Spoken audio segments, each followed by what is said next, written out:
Hello students, welcome to Step Up Academy. मैं अंजलि सिंह कुशवाहा और मैं हूं आपकी बायोलॉजी ट्यूटर। आज हम स्टार्ट करेंगे क्लास 11th के चैप्टर 3 को, जो क्या है प्लांट किंगडम। और उसमें भी आज हम पार्ट 1 पढ़ेंगे जिसका नाम है classification systems and plants life cycle. मतलब कि आज हम पूरा इलाबोरेटिव स्टडी स्टार्ट करने वाले हैं किसकी? प्लांट किंगडम की। अगर आपको याद हो, हम चैप्टर 2 बायोलॉजिकल क्लासिफिकेशन के में फर्स्ट 3 किंगडम्स जो है क्या क्या है वो kingdom Monera, kingdom protista and kingdom fungi, इनकी हम बहुत ही ज़्यादा डिटेल्ड एंड इलाबोरेटिव स्टडी कर चुके हैं। बट अब जैसा कि मैंने आपको पहले ही बोला था कि हम चैप्टर 3 में प्लांट किंगडम को सारा कुछ डिटेल में पढ़ेंगे और इसके बाद जो नेक्स्ट चैप्टर होगा चैप्टर 4, उसमें हम एनिमल किंगडम को डिटेल्स में पढ़ेंगे। तो चलिए स्टार्ट करते हैं हम लोग पढ़ना प्लांट किंगडम। सबसे पहले प्लांट किंगडम में हम देखें तो there are various systems of biological classification. अब आप बोलोगे मैम हमने कुछ क्लासिफिकेशन सिस्टम्स जो है वो चैप्टर 2 बायोलॉजिकल क्लासिफिकेशन में भी पढ़े थे, तो वो वाले क्लासिफिकेशन सिस्टम्स में और आप यहाँ जो पढ़ाएंगे उसमें क्या डिफरेंस है? तो मैं आपको समझाना चाहूँगी कि यहाँ पर जो हम क्लासिफिकेशन सिस्टम्स देखेंगे they were specifically only for plant kingdom, not for all the 5 kingdom. Is that clear? Yes. तो यहाँ पे अब जो हम क्लासिफिकेशन सिस्टम्स देखेंगे देयर आर 3 क्लासिफिकेशन सिस्टम्स, और ये जो क्लासिफिकेशन सिस्टम्स हैं ये किसके लिए है? Only and only for plant kingdom and not for any other kingdom. इसमें भी पहला जो क्लासिफिकेशन सिस्टम था वो था आर्टिफिशियल सिस्टम। पहला कौन सा है? Artificial classification system. सेकेंड है natural classification system and third is phylogenetic classification system. तो these are the 3 classification systems for plant kingdom. अब हम आगे देखते हैं एक एक करके डिटेल में इन तीनों क्लासिफिकेशंस को। सबसे पहले हम देखेंगे आर्टिफिशियल क्लासिफिकेशन सिस्टम। तो क्या था आर्टिफिशियल क्लासिफिकेशन सिस्टम में? Earliest system of classification. अब आपको ये बात पता है कि जब भी कोई चीज़ आती है, इन्वेंट होती है या डिस्कवर होती है, इनिशियली वो इतना ज़्यादा एडवांस नहीं होती है। एडवांस वाला जो कंसेप्ट है वो विद टाइम आता है। किसी भी ऑर्गेनिज्म में कॉम्प्लेक्सिटी जो होती है वो अलॉन्ग विद टाइम आती है, एकदम से नहीं आ जाती कि आज वो डिस्कवर हुआ और एकदम ही उसका कॉम्प्लेक्स स्ट्रक्चर आप फाइंड कर लोगे, ऐसा पॉसिबल नहीं होता है। तो वैसे ही जो आर्टिफिशियल क्लासिफिकेशन सिस्टम था इट वाज अर्लीस्ट, सबसे पहले डेवलप होने वाला क्लासिफिकेशन सिस्टम था। तो इससे आपको ये समझ में आ रहा है कि it was just based on very few characters, क्योंकि आप जब पहली बार किसी चीज़ को देख रहे हो तो आप इतना नहीं इलाबोरेट कर पाओगे, तो बहुत ऊपर ऊपर से देख के आप काम चलाओगे। तो अर्लीस्ट सिस्टम ऑफ क्लासिफिकेशन था आर्टिफिशियल क्लासिफिकेशन सिस्टम। आगे they were based on vegetative characters और सुपरफिशियल मॉर्फोलॉजिकल कैरेक्टर्स। अब मैंने बोला ना, जब आप पहली बार किसी चीज़ के पे काम कर रहे हैं, वो पहली बार अभी एग्जिस्टेंस में आ रही है, तो आप उसमें इतना डिटेल स्टडी नहीं कर पाएंगे। Similarly artificial classification was the earliest, तो it was simply based on superficial characters और I should say vegetative characters. अब मॉर्फोलॉजिकल या वेजिटेटिव कैरेक्टर्स क्या होते हैं? The characters which you can see. Is that clear? अगर मैं अभी आपको एक प्लांट दे दूँ तो आप क्या क्या देख पाएंगे? आप उसमें बहुत ज़्यादा रूट्स देख सकते हैं, स्टेम देख सकते हैं, ब्रांचेस देख सकते हैं, लीव्स देख सकते हैं, फ्लावर्स देख सकते हैं। तो these are the morphological characters. तो सिंपली मॉर्फोलॉजी पे बेस्ड था artificial classification system, such as habit, colour, number and shape of leaves. तो आप समझ रहे हैं ना कि मॉर्फोलॉजिकल चीज़ों में क्या क्या आ सकता है? कलर क्या है, नंबर क्या है लीव्स का, शेप कैसा है, फ्लावर कैसे हैं, इन सब चीज़ों पे बेस्ड था आर्टिफिशियल क्लासिफिकेशन सिस्टम।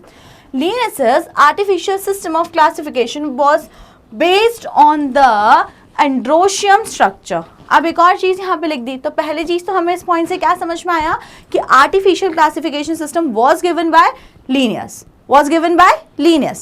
अब ये किस पर बेस्ड था? तो it is based on androecium structure.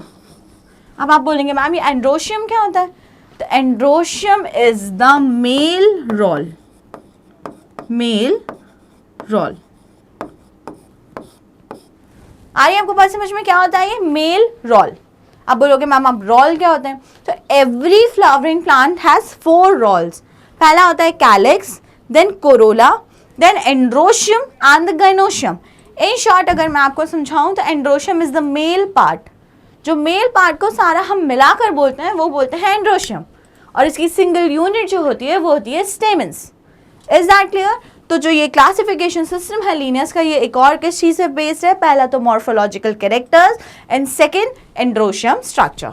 Is that clear? Yes it is. आगे देखते हैं आर्टिफिशियल क्लासिफिकेशन सिस्टम के ड्रॉबैक्स। अब अर्लीस्ट था तो कुछ ना कुछ तो इसमें ड्रॉबैक्स होंगे, एकदम परफेक्ट नहीं हो सकता है। तो देखते हैं क्या थे इसके ड्रॉबैक्स। अगर हम इसके ड्रॉबैक्स देखें तो number 1, they separated the closely related species since they were based on a few characteristic. अब अगर आप किसी की बहुत सुपरफिशियल स्टडी करते हैं, सिर्फ मॉर्फोलॉजी के बेसिस पे स्टडी करते हैं, तो हो सकता है मॉर्फोलॉजिकली वो डिफरेंट दिख रहे हो, लेकिन जो इनर कैरेक्टर्स हैं, बहुत सारे साइटोटैक्सोनॉमी एंड बहुत सारे इनर लेवल पे अंदर के जाके जो कैरेक्टर्स हैं वो सेम हो।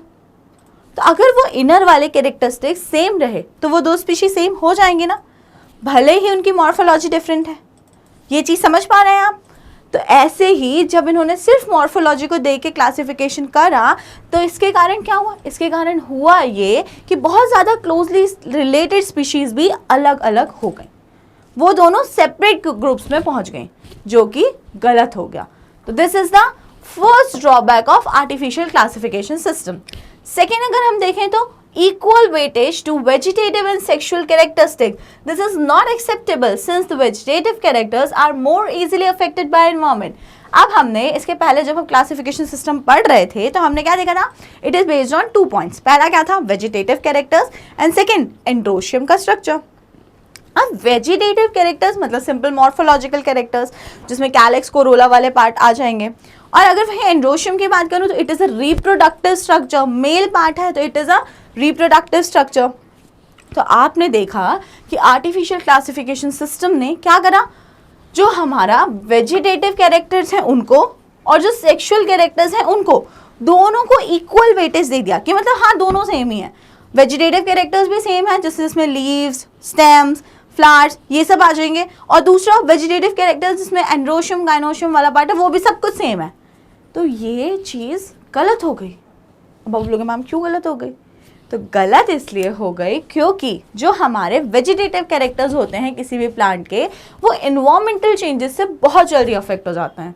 और वहीं अगर हम बात करें रिप्रोडक्टिव कैरेक्टर्स की, जैसे कि रिप्रोडक्टिव पार्ट्स की, बेसिकली एंड्रोशियम गाइनोशियम, वो इन्वायरमेंट से इतना ईजिली अफेक्ट नहीं होते हैं। तो this is the second drawback.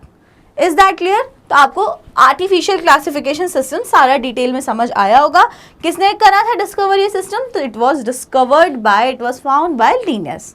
अब हम सेकेंड क्लासिफिकेशन सिस्टम पढ़ते हैं, that is natural classification system. अब नेचुरल क्लासिफिकेशन सिस्टम में क्या होगा? चलिए देखते हैं। These are based on natural affinities among organism. चलिए ठीक है, वो तो हमें नेम से ही क्लियर हो रहा है कि नेचुरल क्लासिफिकेशन सिस्टम है, तो somewhere it is based on the natural characteristic of an organism. ठीक है, क्लियर हो गया। It considers external features and internal features, ultrastructures, anatomy, embryology and phytochemistry. अब आप बोलोगे मैम आर्टिफिशियल और नेचुरल में डिफरेंस कहाँ पे आ गया? बताइए, ये उससे बेटर हो गया कि उससे और ख़राब हो गया? तो मैं बोलूँगी natural is much better than artificial classification system. आप बोलोगे मैम क्यों?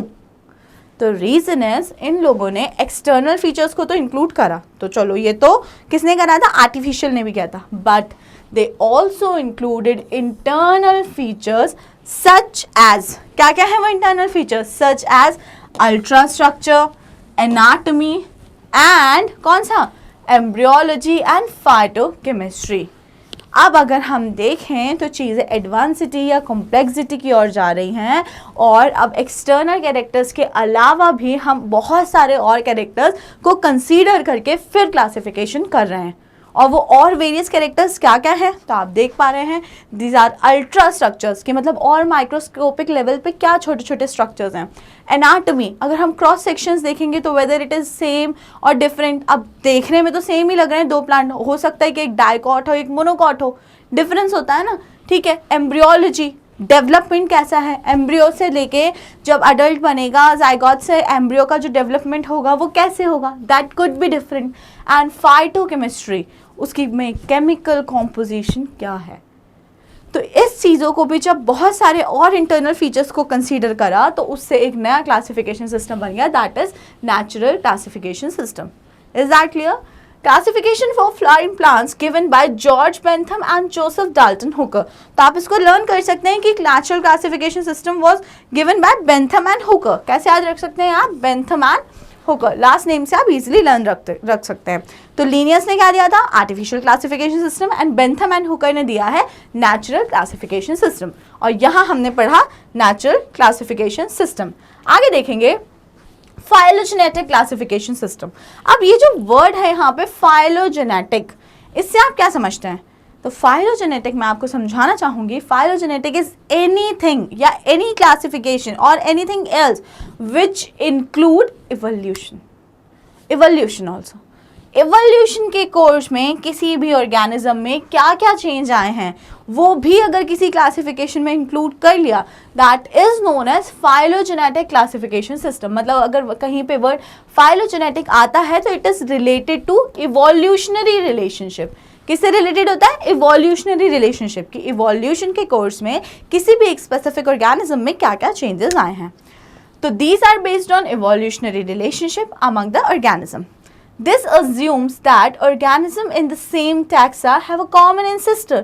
और उन्होंने कंक्लूजन क्या निकाला अपने इस क्लासिफिकेशन सिस्टम का कि अगर कोई भी दो ऑर्गेनिज्म एक सेम टैक्सा में है, एक सेम ग्रुप में है, भले ही वो अभी थोड़े से डिफरेंट दिख रहे हो, but somewhere they upholds same या common ancestor. Is that clear? तो this is phylogenetic classification system. तो अभी हमने जो पढ़ा, हमने तीनों क्लासिफिकेशन सिस्टम्स की स्टडी करी. फाइलोजेनेटिक क्लासिफिकेशन सिस्टम में सिर्फ और सिर्फ आपको एक बात लर्न रखना है, क्या? कि इसमें इवोल्यूशनरी रिलेशनशिप्स भी इंक्लूड हो जाएंगे. Is that clear students? Yes. तो अब हम आगे बढ़ते हैं और कुछ एडिशनल चीज़ें देखते हैं, जैसे कि other source to resolve the problem in classification. अब 3 क्लासिफिकेशन सिस्टम्स तो आ गए थे, लेकिन अभी भी ऐसे कुछ कमी लग रही थी. ऐसा लग रहा था कि देयर इज समथिंग मिसिंग. कुछ चीज़ें हैं जिनका क्लासिफिकेशन हो नहीं पा रहा है, या कुछ क्लासिफिकेशन सिस्टम ऐसा बनाना चाहिए जो बहुत इजीली हो, सॉर्टेड सा हो, इतने ज़्यादा कॉम्प्लिकेशंस ना हो उसमें. तो क्या किया जाए? तो और कई सारे मेथड्स डेवलप करें. जैसे सबसे पहले उसमें आता है न्यूमेरिकल टेक्सोनॉमी. क्या आता है उसमें? Numerical taxonomy. अब क्या होता है न्यूमेरिकल टेक्सोनॉमी? आप टेक्सोनॉमी पढ़ चुके हैं, क्या होता है? तो taxonomy is basically different classification है टैक्सास में, पूरे लिविंग वर्ल्ड का क्लासिफिकेशन करना, दैट इज टेक्सोनॉमी. बट यहाँ पे न्यूमेरिकल वर्ड क्यों आया? तो चलिए देखते हैं. It is based on all observable characteristics. It is carried out using computers. अब आप बोलोगे जितने भी कैरेक्टर्स दिख रहे हैं ना आपको किसी भी ऑर्गेनिज्म में, जितने भी मैक्सिमम पॉसिबल कैरेक्टर्स आप देख पा रहे हैं, आप कंसीडर कर पा रहे हैं, हर कैरेक्टर को क्या करा? नंबर दे दिया. हर कैरेक्टर को क्या कर दे दिया? नंबर दे दिया. जैसे for example if it's violet in colour तो हम, या पिंक है तो उसको हम नंबर 1 दे देंगे. उसका कुछ और है, लीव्स का शेप ऐसा है तो उसको नंबर 2 दे देंगे. उसके फ्लावर्स में इन्फ्लोरेसेंस है कुछ अलग टाइप का तो उसको नंबर 3 दे देंगे. ऐसे करके हमने अलग अलग कैरेक्टर्स को अलग अलग नंबर दे दिया. ठीक है, इज दैट क्लियर? फिर हमने क्या करा? It is carried out using computer. फिर सारे डेटा को कंप्यूटर में प्रोसेस किया. अब उसमें सारी एंट्रीज की गई कि फॉर एग्जांपल कोई भी स्पीशी है फ्लावर की, कोई भी फ्लावर है स्पेसिफिक, उसमें क्या क्या कैरेक्टर्स मिलेंगे. तो उसमें आपने नंबरिंग स्टार्ट करी, 1 मिलेगा, 5 मिलेगा, 6 मिलेगा, 8 मिलेगा, 10 मिलेगा, 11, 12 मिलेगा, एटसेट्रा एटसेट्रा एटसेट्रा. अब आपको पता होगा कि इस नंबर पे कौन सा कैरेक्टर है. What does number 5 imply? 5 अगर नंबर लिखा हुआ है तो इसका मतलब कौन सा कैरेक्टर इसमें प्रेजेंट है. For example 5 is for inflorescence, तो आपको पता होगा कि which type of inflorescence is present in this type of flower. This is known as numerical taxonomy. अच्छा, इतना सारा डेटा हो जाएगा, इतना सारा डेटा हो जाएगा तो उसको प्रोसेस आप कैसे करोगे? Manually it is not possible. तो इसके लिए आपको मशीन्स की यूज पड़ी, और वो मशीन क्या था? कंप्यूटर. तो जो लार्ज डेटा था it is then processed in the computers and proper numerical taxonomy is being prepared. Is that clear? So it is based on all observable characteristics. It is carried out using computers. Number and codes are assigned to all the character. Number and code are assigned to all the character, and the data are then processed. Thus, hundreds of characters can be equally considered. ये इसका advantage हो गया. Numerical taxonomy का advantage क्या हो गया? कि एक ही टाइम पे, एक ही समय पर आप एक फ्लावर में स्टडी कर सकते हैं कि क्या क्या कैरेक्टर्स प्रेजेंट हैं. सपोज उसमें 100 कैरेक्टर्स हैं तो आपको 100 बार उस पर एफर्ट्स डालने की जरूरत नहीं है। आप फ्लावर का स्पेसिफिक नेम एंटर करेंगे, उस फ्लावर की पूरी कैरेक्टरिस्टिक्स आ जाएगी कि हाँ इसमें ये है, ये है, ये है, ये है, ये है, ये है, ये है। तो आपको बार बार मेहनत नहीं करनी पड़ेगी। तो एडवांटेज क्या हो गया न्यूमेरिकल टेक्सोनॉमी का? Hundreds of characters can be equally consider, सारे कैरेक्टर्स को इक्वल वेटेज मिलेगा, ना कोई बड़ा ना कोई छोटा, और एक बार में बहुत सारे जो कैरेक्टर्स हैं वो हम चेक कर सकते हैं, उनकी स्टडी कर सकते हैं। तो दिस इज न्यूमेरिकल टेक्सोनॉमी। आगे देखेंगे साइटोटेक्सोनॉमी। अब आप साइटो वर्ड से क्या समझते हैं? साइटो, तो cyto is always related to cell, cell के स्ट्रक्चर से। तो it is based on cytological information like chromosome number, structure and behaviour. तो साइटोटेक्सोनॉमी आपको साइटो वर्ड से क्लियर हो रहा है, किस पे बेस्ड होगा? सेल का स्ट्रक्चर या फिर साइटोलॉजिकल इंफॉर्मेशन, मतलब एक सेल के अंदर क्या इंफॉर्मेशन है उसके बेसिस पे अगर क्लासिफिकेशन सिस्टम बनाया गया, ऑर्गेनिजम्स को डिवाइड किया गया, क्लासिफाई किया गया, तो वो कहलाएगी साइटोटेक्सोनॉमी। तो साइटोटेक्सोनॉमी में आपको सिर्फ इतनी बात ध्यान रखनी है कि it is based on cytological information, okay. और वो साइटोलॉजिकल इंफॉर्मेशन क्या है? तो it is the chromosome number, structure and behaviour. आपको पता है कि एक नॉर्मल जो सेल होती है, चाहे प्लांट सेल हो चाहे एनिमल सेल हो, उसमें क्या होता है? उसमें बट ऑब्वियसली न्यूक्लियस होगा, एक प्रॉपर सेल वॉल होगी, सेल मेम्ब्रेन होगी, ठीक है, और उस न्यूक्लियस के अंदर प्रेजेंट होते हैं क्रोमोसोम, मतलब हमारा जेनेटिक मटेरियल। तो उस जेनेटिक मटेरियल या क्रोमोसोम से इंफॉर्मेशन एक्सट्रैक्ट करके देन क्लासिफिकेशन करा जाएगा, ठीक है। तो ये हो गया साइटोटेक्सोनॉमी। आगे देखते हैं कीमोटेक्सोनॉमी की कीमोटेक्सोनॉमी क्या होता है। तो कीमो वर्ड ऑब्वियसली किससे आया होगा? केमिकल्स। तो अब ये क्या हो गया? It uses the chemical constituents of the plant. अब अगर प्लांट में क्या क्या केमिकल कंस्टिट्यूएंट्स हैं, ऑर्गेनिक क्या है, इनऑर्गेनिक क्या है, कितना है, माइक्रोन्यूट्रिएंट है, मैक्रोन्यूट्रिएंट है, इस सब को कंसीडर करके अगर एक क्लासिफिकेशन किया गया है या एक टेक्सोनॉमी बिल्टअप की गई है तो दैट इज नोन एज कीमोटेक्सोनॉमी। तो कीमोटेक्सोनॉमी में आपको कैसे लर्न रखना है? कीमो किससे डराइव हुआ है? Chemical constituents. और किसके केमिकल कॉन्स्टिट्यूएंट्स? प्लांट के केमिकल कॉन्स्टिट्यूएंट्स। एक प्लांट के जो भी केमिकल कॉन्स्टिट्यूएंट्स हैं उनको कंसीडर करते हुए एक जो क्लासिफिकेशन किया गया, इट विल कम्स इन कीमोटेक्सोनॉमी। तो आपको समझ में आया होगा न्यूमेरिकल टेक्सोनॉमी, साइटोटेक्सोनॉमी एंड कीमोटेक्सोनॉमी। अब जो हम आगे देखेंगे, अब हम देखेंगे तो this was the general concept of classification system. अब हम आगे जो देखने वाले हैं या पढ़ने वाले हैं वो हम ये पढ़ेंगे कि प्लांट किंगडम का फर्दर क्लासिफिकेशन कैसे किया गया है। किंगडम के बाद आता क्या है? किंगडम के बाद आता है phylum, very good. But if it is plant kingdom तो हम क्या बोलेंगे? जो नेक्स्ट होंगे वो होंगे divisions. They are not phylum बल्कि वो होंगे डिविजन। तो किंगडम तो कौन सा हो गया जिसकी हम पढ़ाई कर रहे हैं? किंगडम है प्लांट, किंगडम है प्लांट किंगडम, ठीक है, प्लांट। और अब इसके बाद में जो नेक्स्ट होगा वो क्या होंगे? डिविजन्स। तो मैं बोल रही हूँ कि जो प्लांट किंगडम है इसके होते हैं 5 डिविजन्स। तो चलिए देखते हैं ये 5 डिविजन्स कैसे डेवलप हुए हैं। चलिए स्टार्ट करते हैं, देखते हैं। सबसे पहले आप देख पा रहे हैं प्लांट्स, दिख रहा है ना आपको? यहाँ पे लिखा हुआ है प्लांट्स। अब प्लांट्स में 2 टाइप की बॉडी देखी गई। एक प्लांट्स ऐसे देखे गए जो आपने कहीं भी देखे होंगे, बहुत ही नॉर्मली जब बारिश वगैरह हो जाती है ना बारिश, तो आपके जो रूफ टॉप्स होते हैं या कुछ कॉर्नर्स होते हैं स्पेसिफिकली, या डोर गेट्स, ऐसे वाले डोर्स होते हैं जिसपे कंटिन्यूसली वाटर का एक्सपोजर हो रहा हो, उसमें कॉर्नर में या नीचे साइड एक ग्रीन कलर की मैट लाइक ग्रोथ होने लगती है। देखा होगा आपने, जो घर की छतें होती हैं, छत में जो ऐसे करके टर्न्स होते हैं जिनको हम छज्जे बोलते हैं, तो उस पर भी एक ग्रीन कलर की मैट डेवलप होने लगती है। तो ये ग्रीन कलर की मैट क्या होती है? ये ग्रीन कलर की मैट ऐसे वाले प्लांट्स हैं जिनकी बॉडी में प्रॉपर रूट स्टेम लीव्स नहीं है। अब आप बोलोगे मैम ये कैसा प्लांट हुआ जिसकी बॉडी में प्रॉपर रूट स्टेम लीव्स ही नहीं है? हमने तो बचपन से यही पढ़ा है कि जो रूट्स, जो एक प्लांट होता है उसमें रूट्स होती हैं, स्टेम होती है, लीव्स होती हैं, फ्लावर्स होते हैं, यही सब होता है। बट ये किस टाइप का प्लांट हो गया? तो मैं तो अभी कुछ बोल ही नहीं रही, मैंने तो सिर्फ आपको ऑब्जर्व करने को बोला था कि वो ग्रीन मैट्स आप सभी ने ऑब्जर्व करी होगी। तो वो क्यों है green? If they are not plants then what are they? तो आप अब सोच रहोगे कि नहीं मैम बोल तो सही नहीं है, होते तो वो प्लांट्स ही हैं, ग्रीन ग्रीन कलर के छोटे छोटे प्लांट्स टाइप के दिखते हैं, लेकिन उसमें रूट स्टेम लीव्स नहीं होती। तो बस this was the first basis of classification, whether the body is differentiated और the body is not differentiated. अब डिफरेंशिएटेड का क्या मतलब होता है? डिफरेंशिएटेड का मतलब होता है कि प्लांट में क्या होंगे?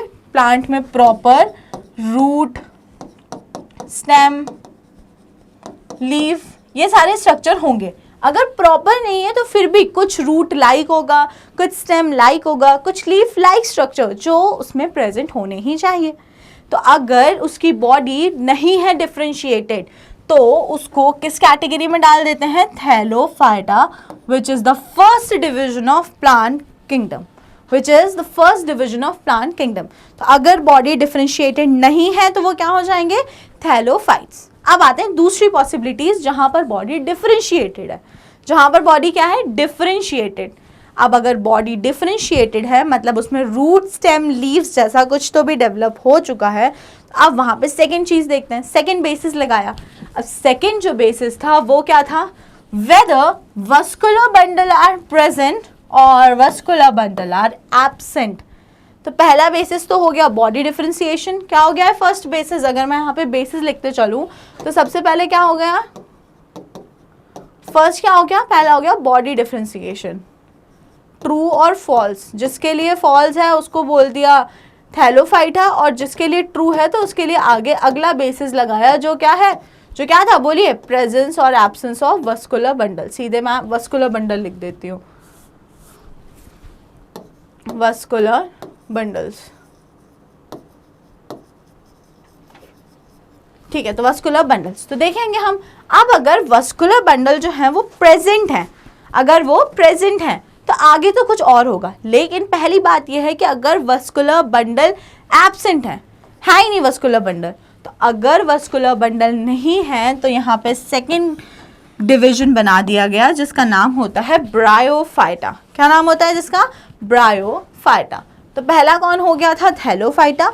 सेकंड कौन हो गया? ब्रायोफाइटा। और इनका क्या कैरेक्टरिस्टिक, इसको कैसे डिस्क्राइब करोगे? ब्रायोफाइट्स को आप ऐसे डिस्क्राइब करोगे, they have a differentiated body but they do not have vascular bundles, but they do not have vascular bundle।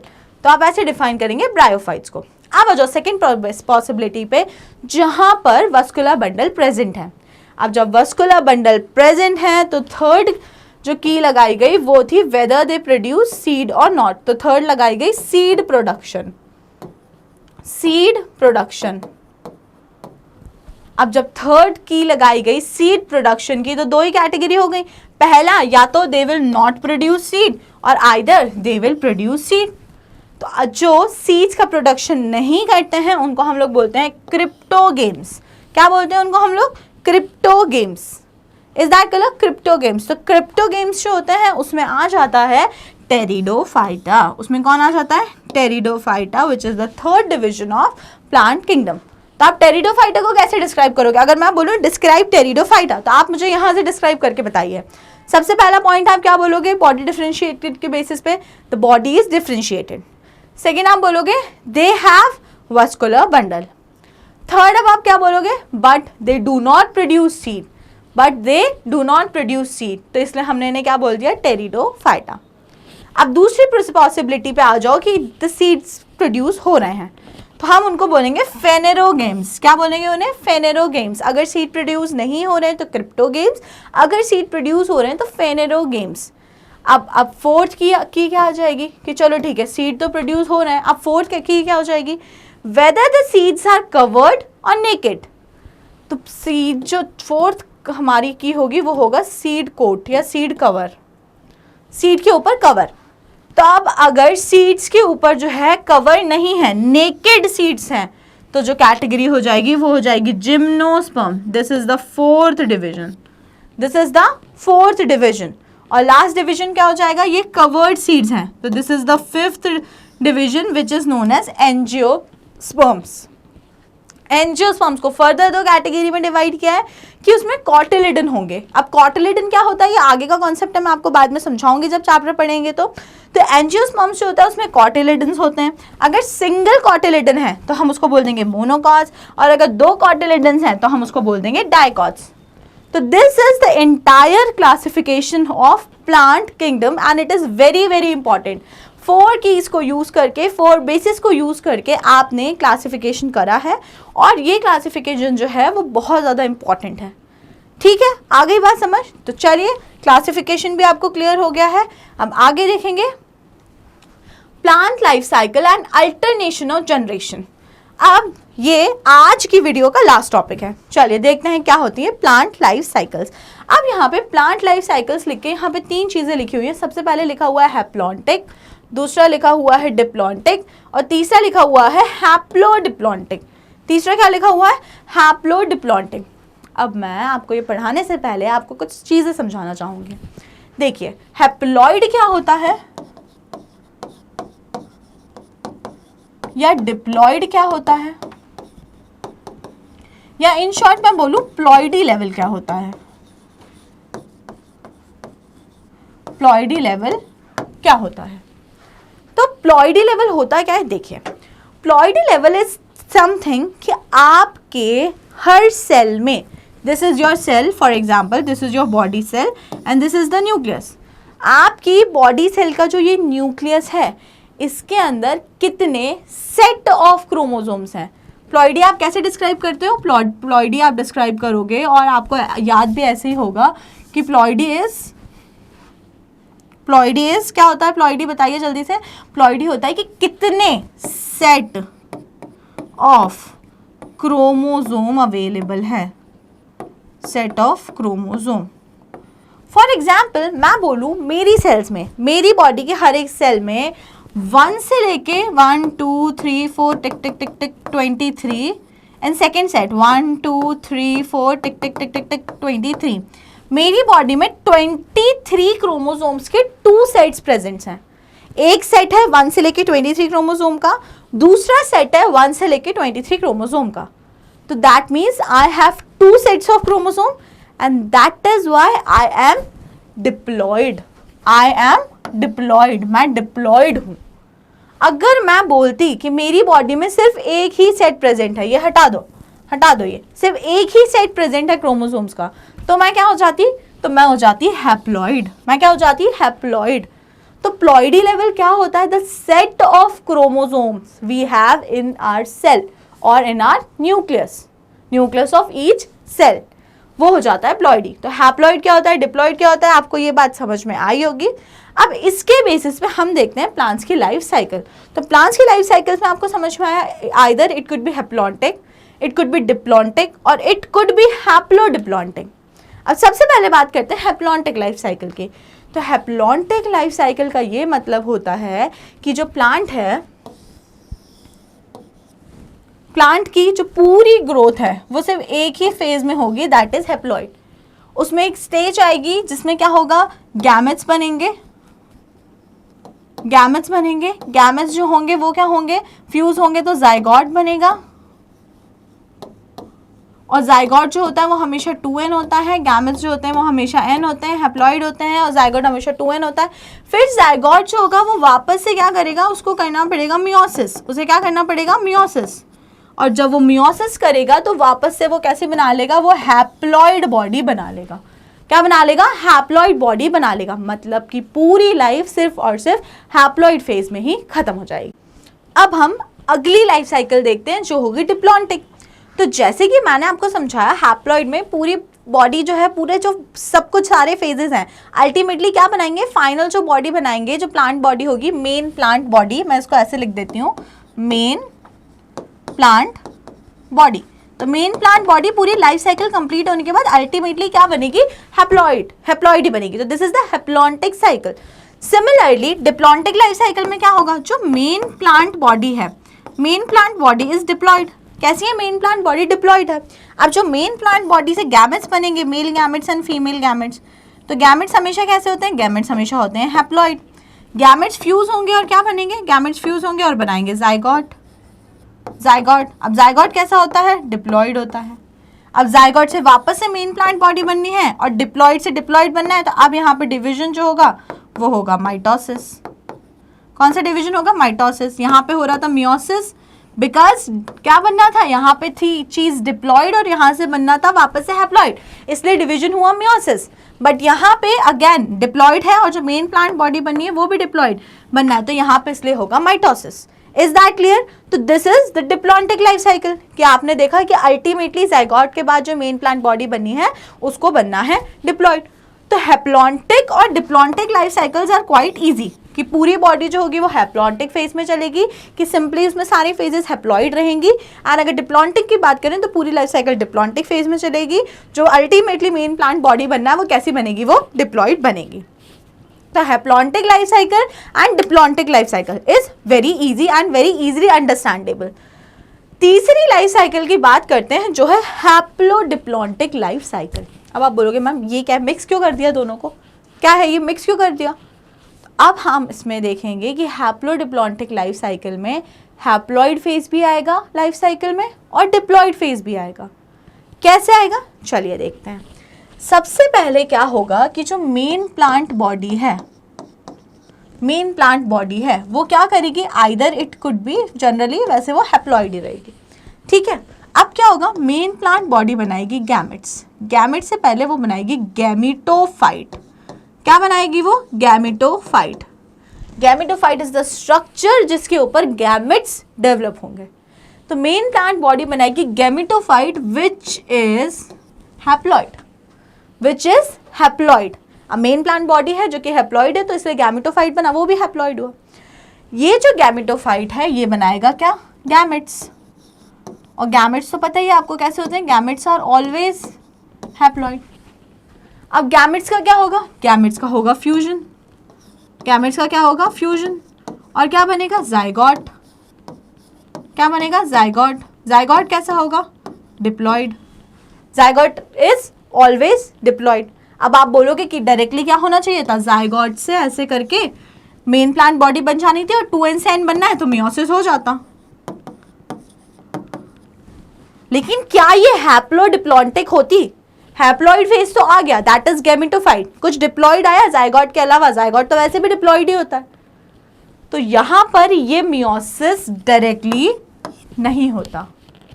तो अब आप बोलोगे मैम तो क्या होता है फिर, तो होता ये है क्या होता है, चलिए देखते हैं क्या होता है।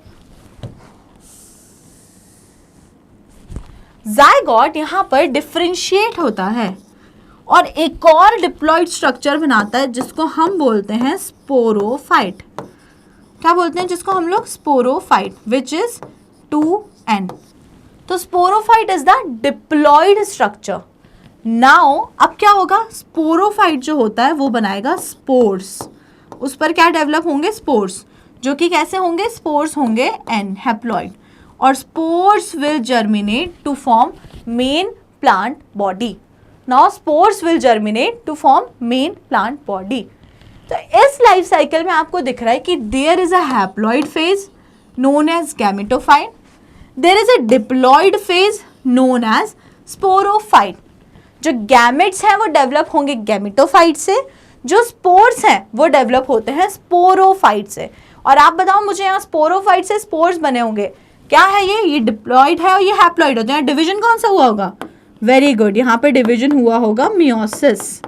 यहाँ पे कौन सा डिवीजन हुआ होगा, मियोसिस। तो यहाँ पे मियोसिस डिवीजन होगा और स्पोरोफाइट से स्पोर्स बन जाएंगे। अब आप यहाँ देख रहे हैं कि there is a diploid phase and there is a, ये सारा जो क्या हो गया, हैप्लॉइड फेज,